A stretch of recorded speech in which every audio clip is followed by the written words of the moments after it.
Bandeirantes. Plantão Médico Bandeirantes.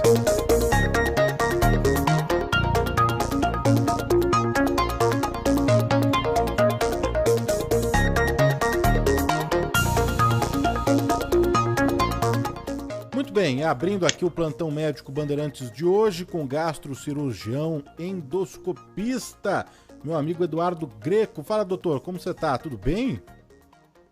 Tudo bem, Danilo? Bom dia a todos os ouvintes. Quero agradecer a vocês aí da Band, você especial que está me convidando para participar do seu programa de muita audiência, né? Um programa de qualidade. Já tive a oportunidade de estar uma vez contigo, foi um programa que estava a Kátia Fonseca e o nosso amigo grande Ricó juntos. Foi um programa muito gostoso, muito divertido, e você aí já comecei a te seguir lá, já ficamos amigos. Ô, doutor, eu sempre recebo aqui dos nossos ouvintes sugestões, né, para o Plantão Médico Bandeirantes. E um dos temas mais pedidos aqui é justamente para falar sobre gastrite e refluxo. Então, começando aqui primeiro, né, a gente deve separar as coisas, não, doutor? Uma coisa é gastrite, outra coisa é refluxo. Tô errado em falar que o refluxo é um sintoma e gastrite é a doença, ou não é bem assim? Exatamente, você posicionou uma situação bem importante, né? Então você tem a gastrite, né, que a gente está falando de uma doença inflamatória do estômago, né?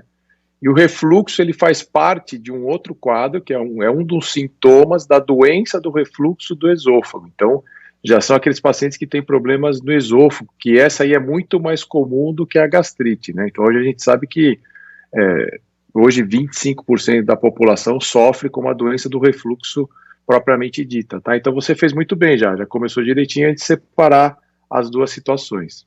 Então gastrite é a inflamação da mucosa do intestino, e que ela pode ser aguda e surgindo de repente, então, ou crônica, é isso, doutor?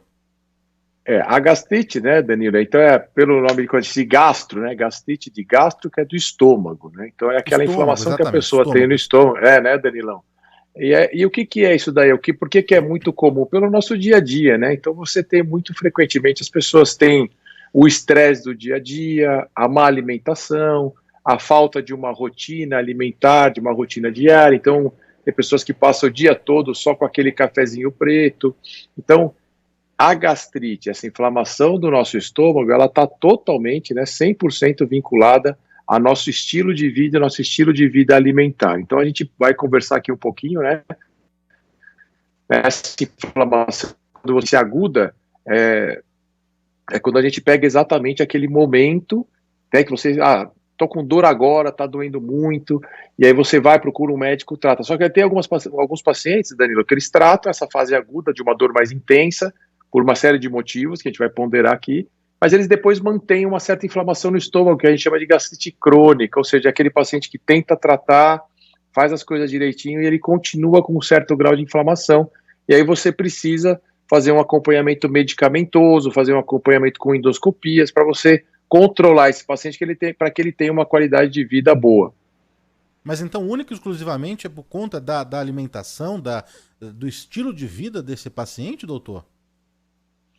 A gastrite, ela está relacionada vou dizer assim, 90% dos casos, porque é um processo inflamatório da nossa mucosa, né? Então, uma inflamação que é alguma coisa que está agredindo o estômago. O que vai agredir o nosso estômago? É a alimentação. Então, aqueles alimentos, né, excesso de frituras, o excesso do café, que é muito importante tomar cuidado com o café para o nosso estômago, o excesso de alimentos condimentados, alimentos muito fortes, né, muito tempero, muito, muito forte. Tem alguns pacientes que acabam desenvolvendo por questão de uso de medicação. Então, isso é uma outra situação também. O que você mais engole, né? Remédios. Então, muito paciente que tem que usar remédio por um período prolongado precisa tomar muito cuidado para usar também um protetor gástrico junto. É muito frequente, Danilo, a gente pegar, por exemplo, pacientes que têm problemas ortopédicos, né? Tiveram uma fratura, uma lesão na coluna, eles começam a utilizar anti-inflamatórios. E o anti-inflamatório, ele é extremamente agressivo ao estômago. Então, todo paciente que usa algum tipo de anti-inflamatório, o mais comum é na questão ortopédica, se não tomar um protetor gástrico para ajudar, acaba aparecendo com úlceras gástricas, com sangramentos gástricos por conta da medicação, que aí já é uma porcentagem menor das pessoas.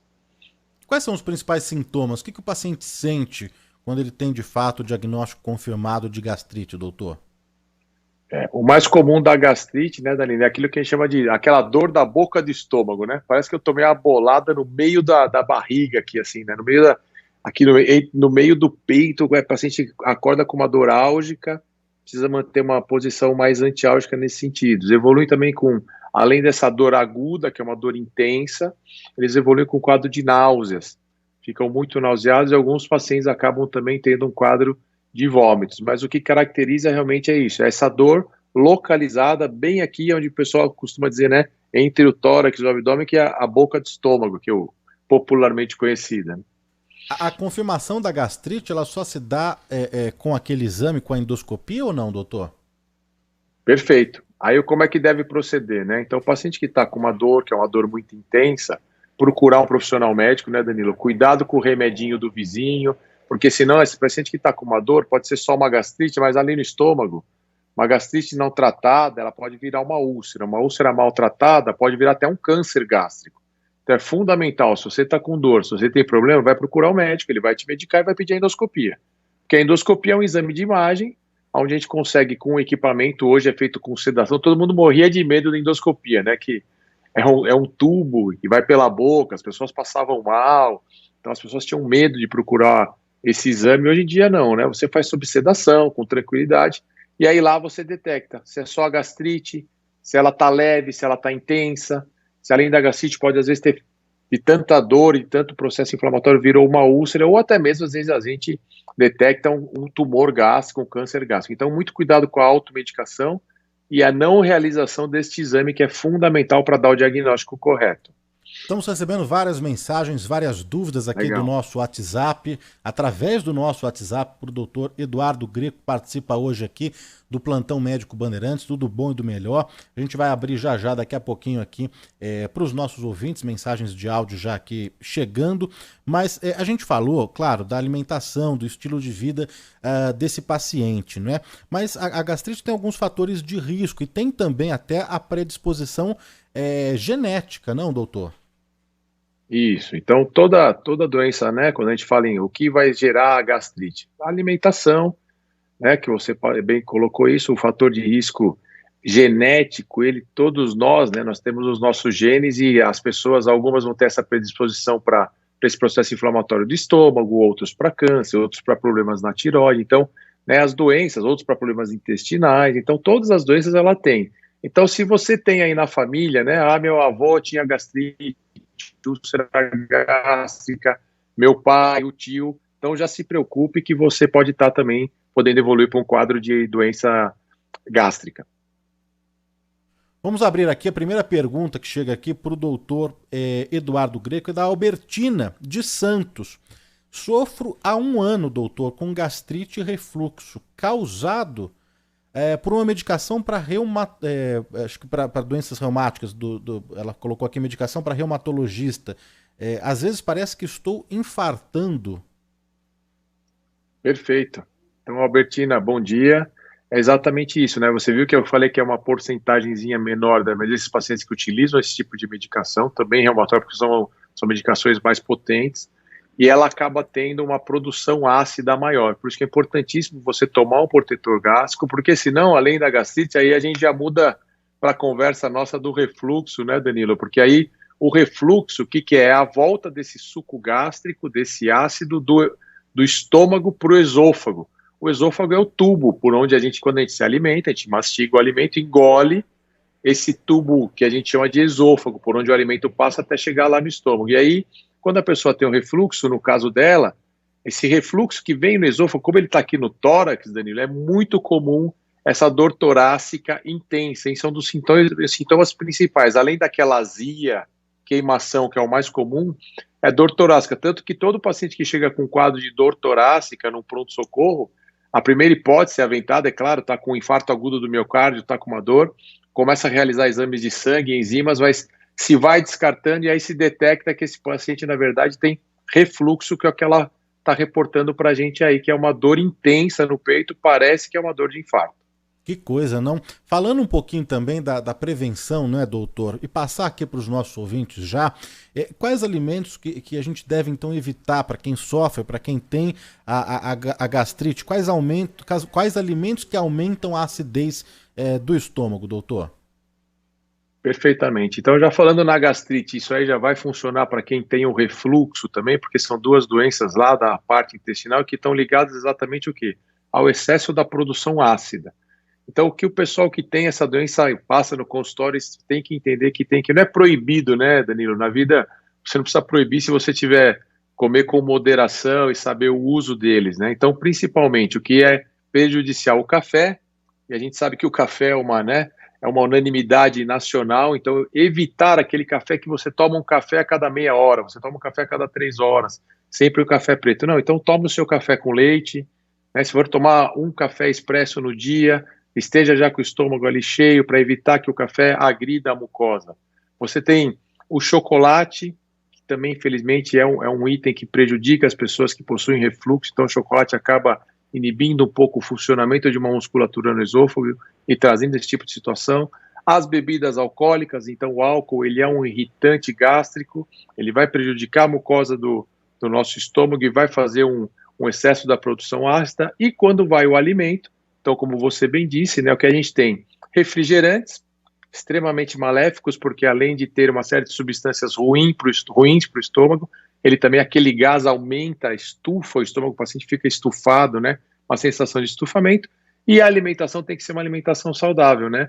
Bastante legume, bastante verdura, grelhados, evitar empanados, evitar as frituras maiores, né? Porque a fritura vai exigir uma produção de ácido muito maior. Cuidado com o excesso de condimentos, principalmente a pimenta do reino. As pimentas vermelhas, em pequenas quantidades, elas são benéficas, também é bom para a parte cardíaca, também para o estômago, mas não pode comer um vidro inteiro de pimenta, porque aí você vai agredir, né? Mas para temperar de uma forma leve, pode. Eu dou um exemplo simples, né? Você pegar um filé de frango e grelhar ele e se alimentar. E você pegar esse filé, você vai produzir X ácido.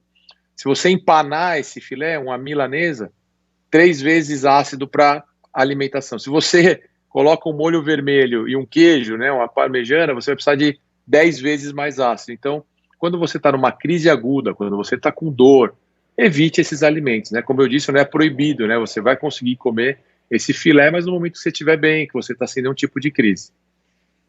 Vamos colocar mais uma mensagem aqui dos nossos ouvintes para o doutor Eduardo Greco. Agora por áudio aqui, doutor. Vamos ouvir aqui a participação. Sim, vamos lá. Você Opa, deixa eu só tirar o retorno aqui. Agora sim. Vamos lá colocar aqui a participação do ouvinte. Bom dia, Danilo. Bom dia, doutor. Eu sofro de refluxo devido à medicação que eu tomo de uso contínuo. Eu gostaria de saber como eu faço para poder controlar esse refluxo. Muito obrigado, um ótimo trabalho. Muito boa pergunta, né, Danilo? Então, a primeira coisa, ele já tem um diagnóstico aí, provavelmente ele sabe dos sintomas, né? Tá vendo que tá com refluxo, tá com dor, e como a gente disse, é pela medicação. O que a gente consegue ajudar é fazer um diagnóstico mais preciso.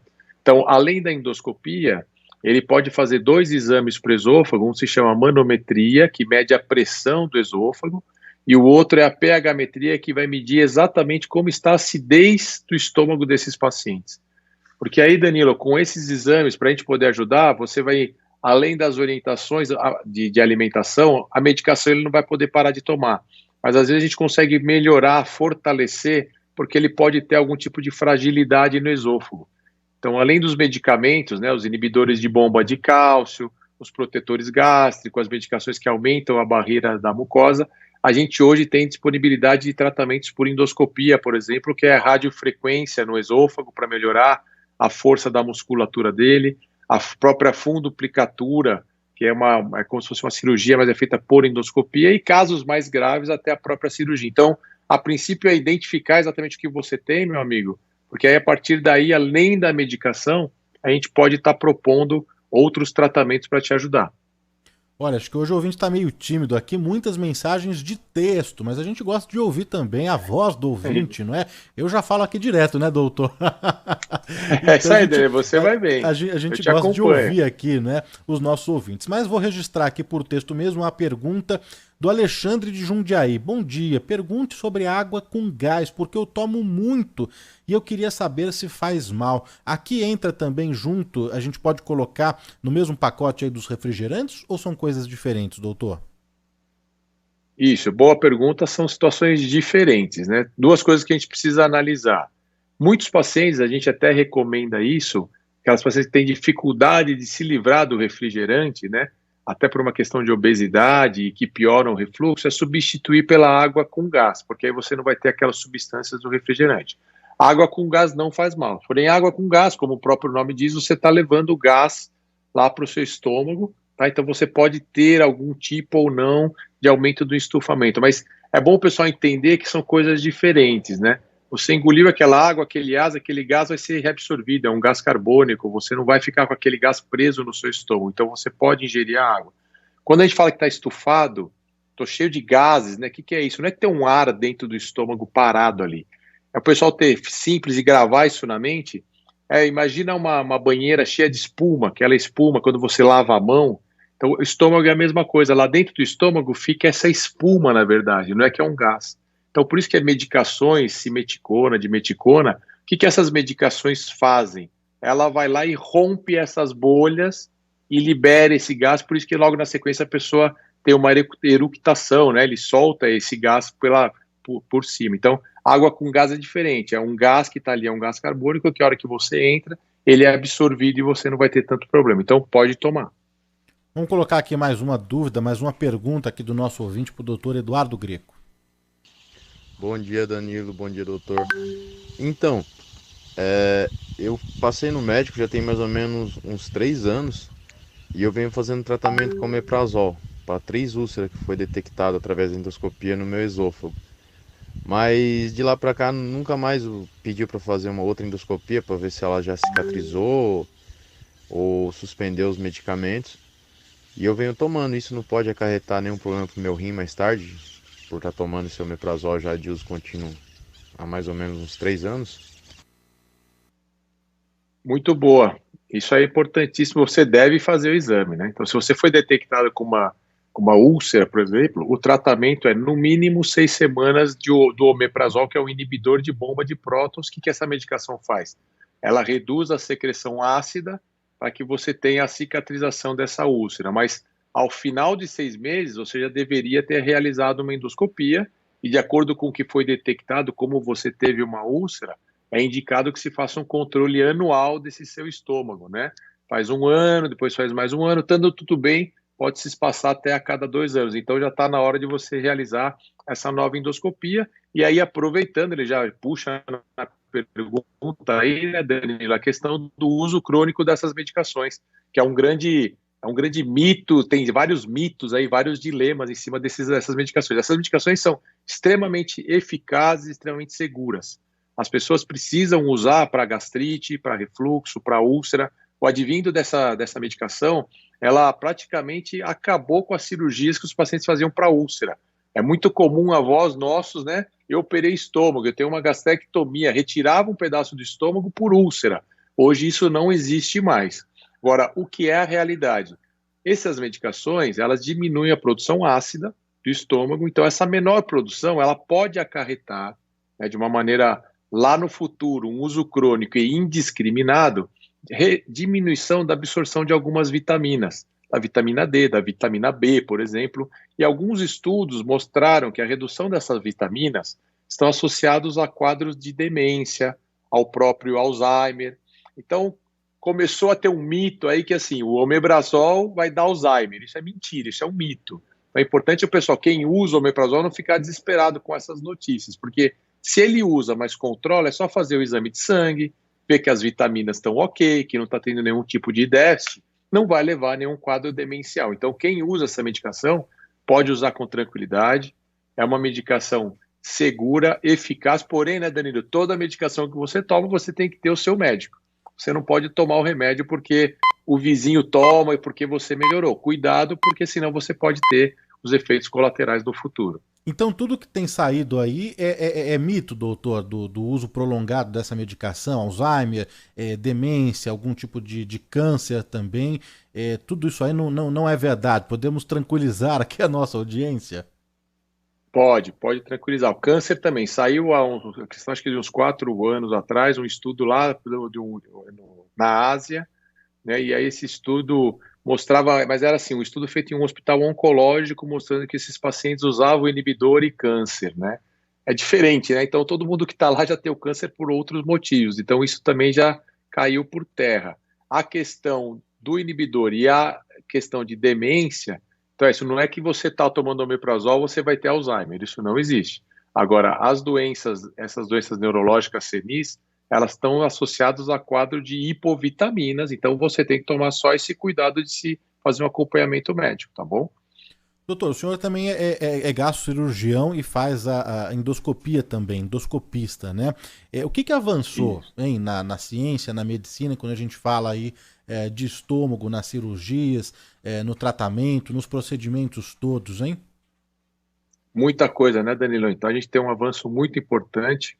Um dos avanços, eu sou endoscopista, mas além da endoscopia hoje, já existe um dispositivo de diagnóstico, que é a cápsula endoscópica.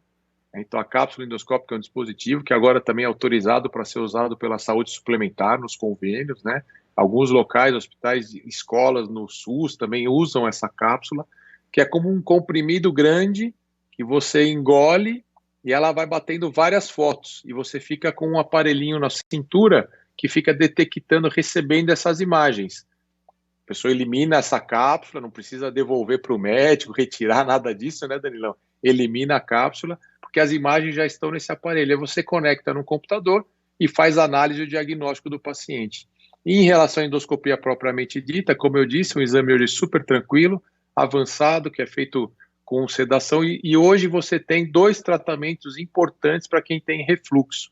Então, existem 2 tratamentos endoscópicos, eu citei lá, mas o primeiro dele é a radiofrequência, então você faz uma radiofrequência não ablativa, essa radiofrequência vai no músculo, no esfíncter inferior do esôfago, é o músculo entre o estômago e o esôfago, é o músculo que fecha ali para impedir a volta do ácido do estômago aqui para o nosso tórax. Então você consegue apertar de um jeito mais simples, o pessoal que está nos ouvindo, né? Você fortalece essa musculatura, essa válvula que está ali, então essa válvula é fortalecida por essa radiofrequência. E um outro ponto que também já existe no nosso país, é uma outra grande novidade, né, que a gente já realiza esse procedimento, que é uma funduplicatura por endoscopia. A funduplicatura ela é uma cirurgia que a pessoa pode fazer, que mexe com o estômago e fecha o esôfago por cirurgia para quem tem refluxo importante, hérnia de hiato muito grande. Para outros pacientes que não precisa de uma cirurgia, é um tratamento que por endoscopia, a gente vai até essa musculatura, região do estômago, e faz uso de âncoras de prolene, que é um fio, né? Um prolene, é um fio forte, então essas âncoras você fecha. Então é uma ação mecânica, uma ação local que diminui, e esses pacientes que têm refluxos melhoram de maneira drástica. Na radiofrequência, por exemplo, o sucesso é em torno de 80% dos casos. Aqueles casos mais graves, refluxos muito importantes, às vezes você não consegue. E na funduplicatura chega a bater até 90% de sucesso e melhora do refluxo dos pacientes. Doutor, no caso da gastrite, você comentou que em 90% dos casos se deve de fato à alimentação, né, ao estilo de vida. O refluxo, para entender aqui, é o retorno então do conteúdo do estômago para o esôfago, é isso? Então não tem tanta ligação com a qualidade de vida, com o tipo de alimento que a pessoa ingere. Pode ter uma pessoa com uma alimentação, um estilo de vida saudável e ter problemas de refluxo, então? Pode, são as duas coisas, né? Então, a grande maioria das pessoas é porque tem uma alimentação ruim, né, e acabam produzindo muito ácido e tem esse refluxo. Um outro grupo, por exemplo, são pacientes que estão muito fora do peso, com uma obesidade importante, aí a pressão do abdômen é maior que a do tórax e acaba favorecendo o refluxo. Dá para a gente comparar, Danilo, com grávidas. Então, toda grávida, no final da gravidez, ela tem refluxo, né? Então, porque é o aumento do útero que gera aquela pressão. Mas tem muitos pacientes que eles são pacientes magros, que comem de uma maneira adequada, comem tudo direitinho e ainda assim sofrem com esse refluxo. Por quê? Eles têm essa fragilidade nessa musculatura, nessa válvula da passagem do esôfago para o estômago. Então, essa válvula frágil, né, não pressiona da maneira adequada, acaba a pessoa faz tudo direitinho e mesmo assim toma remédio, tem dor, tem refluxo, aí temos que partir para esses outros tratamentos que a gente citou aqui. O Marco acompanhando aqui a nossa entrevista pelo YouTube, todos os sábados, uma excelente entrevista. O Carlos Ribeiro Borba, saúde é um fator importantíssimo que precisamos cuidar. O Sérgio Roberto, muito boa esta entrevista, falando dos importantes esclarecimentos do doutor Eduardo Greco, a Vera Pirilo também, Sebastião Florenço, a Kátia Martins mandou mensagem para cá. Quem mais está aqui conosco? Cleonice. Legal, Danilo. Cleonice de BH, todo mundo acompanhando aí o bate-papo, a entrevista do doutor Eduardo Greco. A Ana Luísa Bessa, que está na produção hoje aqui, olha, doutor, só foi falar das mensagens de áudio, tem um monte aqui para o doutor, que bom. Então, vou colocar aqui mais uma para o doutor Eduardo Greco aqui dos nossos ouvintes. Vamos lá. Olá, bom dia. Paulo Munhoz, aqui de Itanhaém.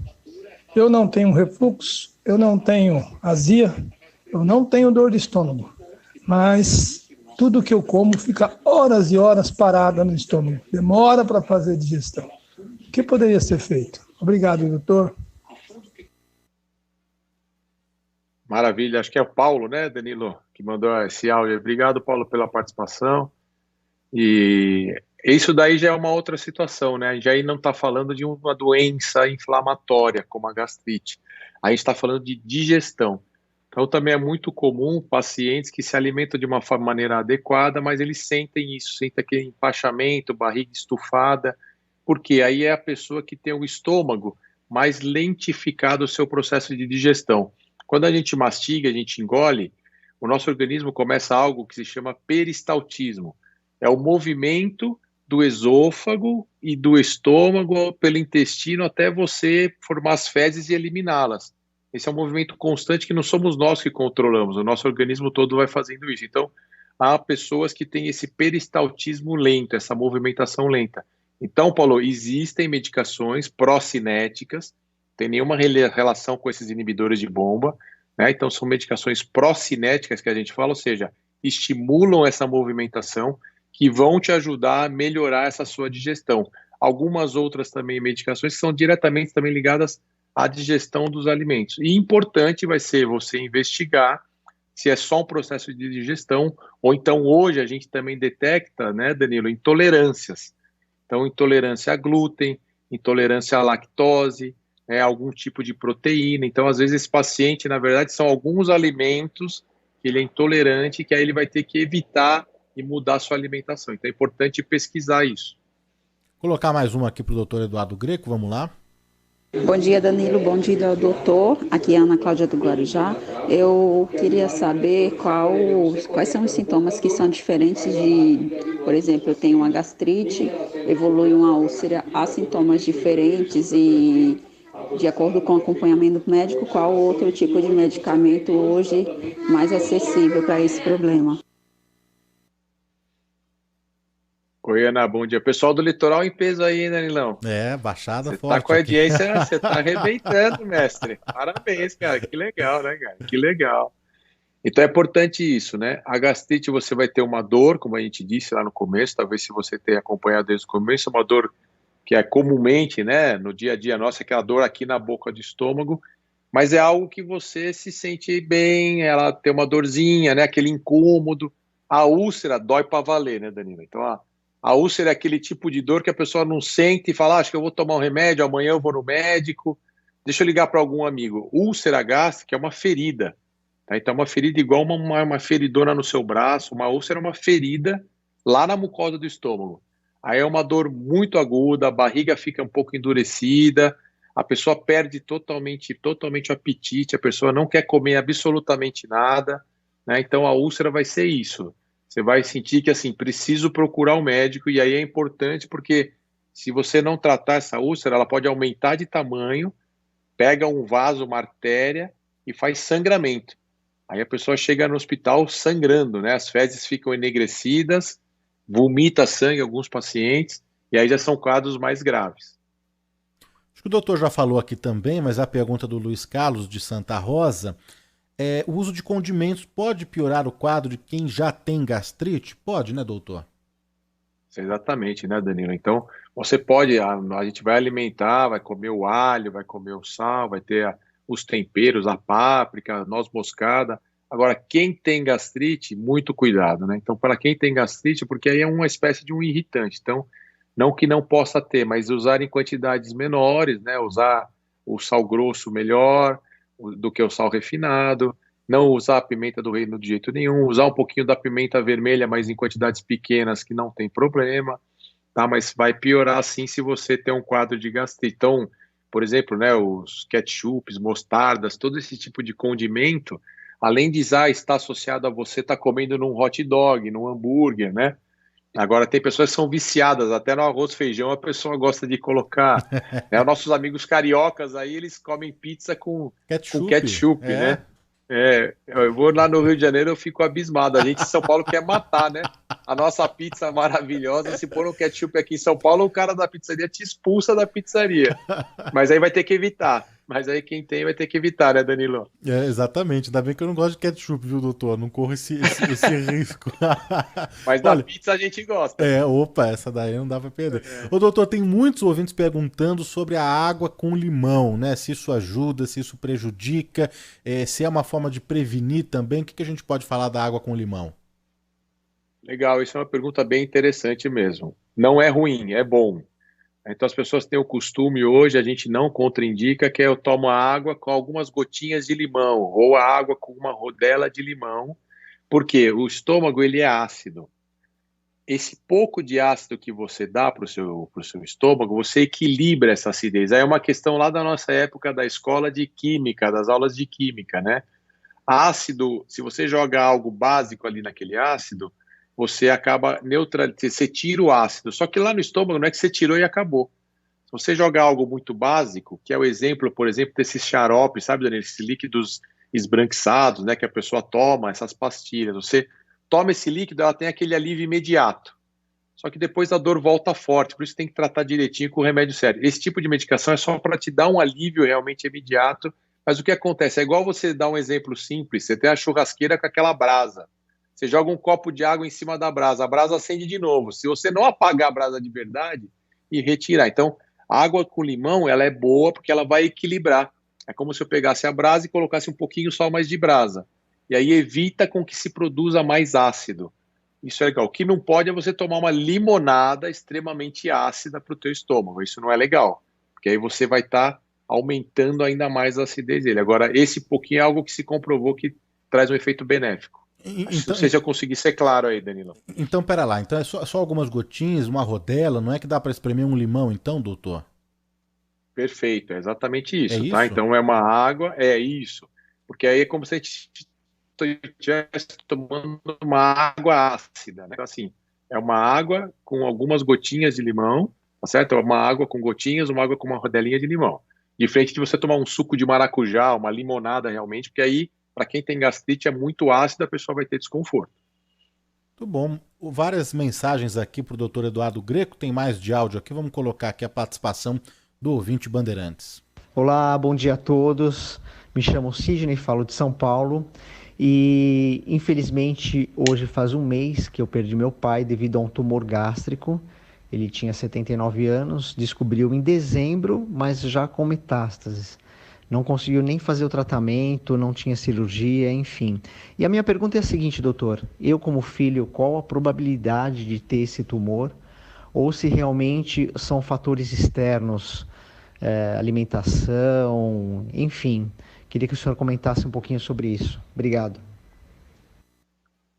Probabilidade alta, viu, meu amigo? Então, assim, isso é ligado, então o câncer, todo tipo de câncer, independente dele ser de estômago, quem está nos ouvindo aí, né, Danilo, ele tem o fator genético embutido. Então, se na sua família você teve o câncer alguém de mama, o câncer de próstata, então o câncer ele está ligado a fator genético. Então, o seu pai ele teve um câncer gástrico, isso se iniciou com certeza com uma gastrite ou com uma úlcera, e que aí passa desapercebido, né? A pessoa não quer fazer uma endoscopia, então você precisa procurar um médico, precisa realizar uma endoscopia, não é imediatamente para amanhã, mas pode ser para depois de amanhã, né, Danilo? Então, assim, não pode esperar passar o tempo, porque você pode ter alguma coisa no estômago que, se visto precocemente, hoje isso é uma coisa importante também. A endoscopia, a gente falando um pouco agora de tumores, de câncer, a endoscopia hoje, nos casos precoces, e quando a gente fala isso é importante passar esse recado também, né? A pessoa não quer ir no médico, que tem um mito horrível no nosso país, que é assim, eu vou no médico para procurar achar doença. Então, se eu não for no médico, eu não vejo doença. Muito pelo contrário, né? A prevenção é você descobrir algo rápido, cedo, que aí o tratamento é muito melhor. Então, a endoscopia, se detectar uma lesão pequenininha, hoje você faz ressecção endoscópica. Ressecção de lesão no intestino, que antigamente a pessoa tem que arrancar o estômago inteiro, e fora esse risco todo da doença se espalhar pelo corpo, né? Porque o câncer vai para o fígado, vai para o pulmão.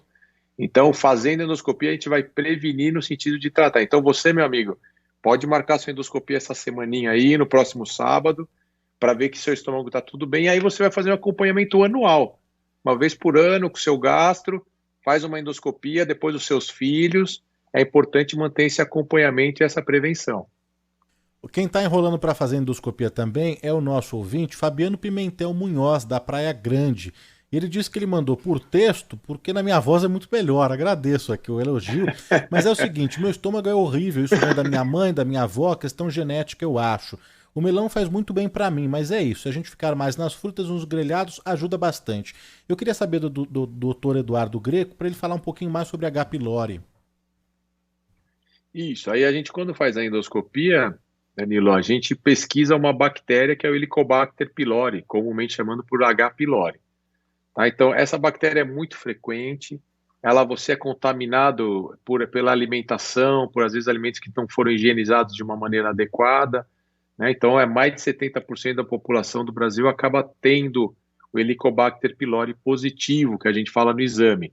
Lá na hora do exame é feita uma reação, um teste químico, você também pode enviar para o laboratório para detectar, e os pacientes que têm essa bactéria, você trata hoje com um inibidor de bomba de próton e com 2 antibióticos.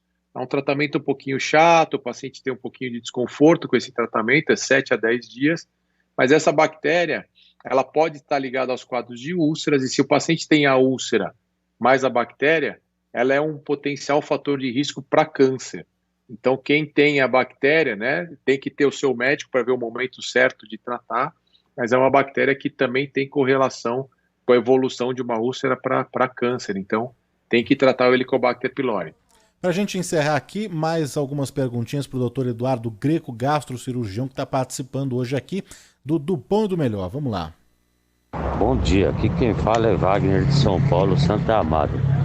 Quem tem gastrite pode tomar antibiótico ou tem que tomar alguma coisa para aliviar essa dor quando se toma antibiótico?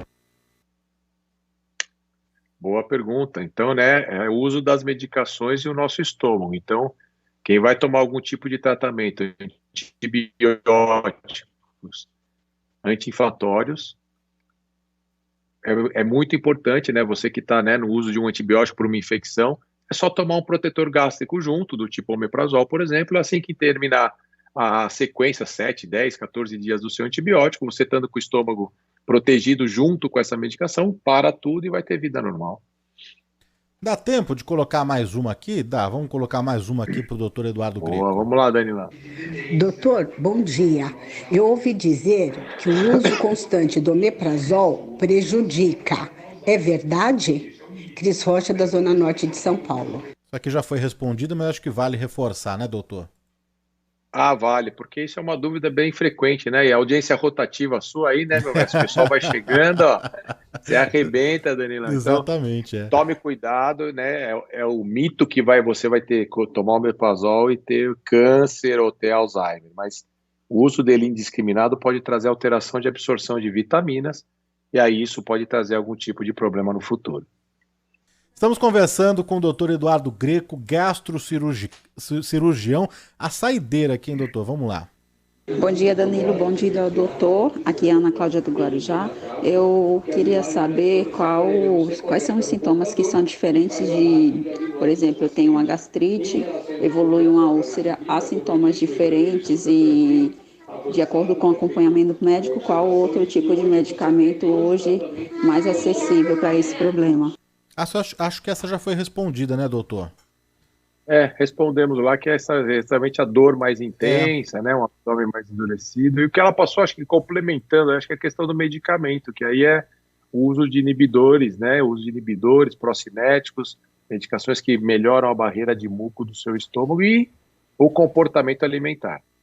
Olha, tem muitas mensagens aqui, pena que a gente não consegue atender a todos os nossos ouvintes, mas já fica o convite para o doutor Eduardo Greco voltar, ele sempre atencioso aqui com a Rádio Bandeirantes. A gente marca por uma próxima, viu, doutor? Porque muitas mensagens aqui ficaram de fora, infelizmente, mas te agradeço mais uma vez pela atenção, pelo carinho aqui com a Bandeirantes, viu?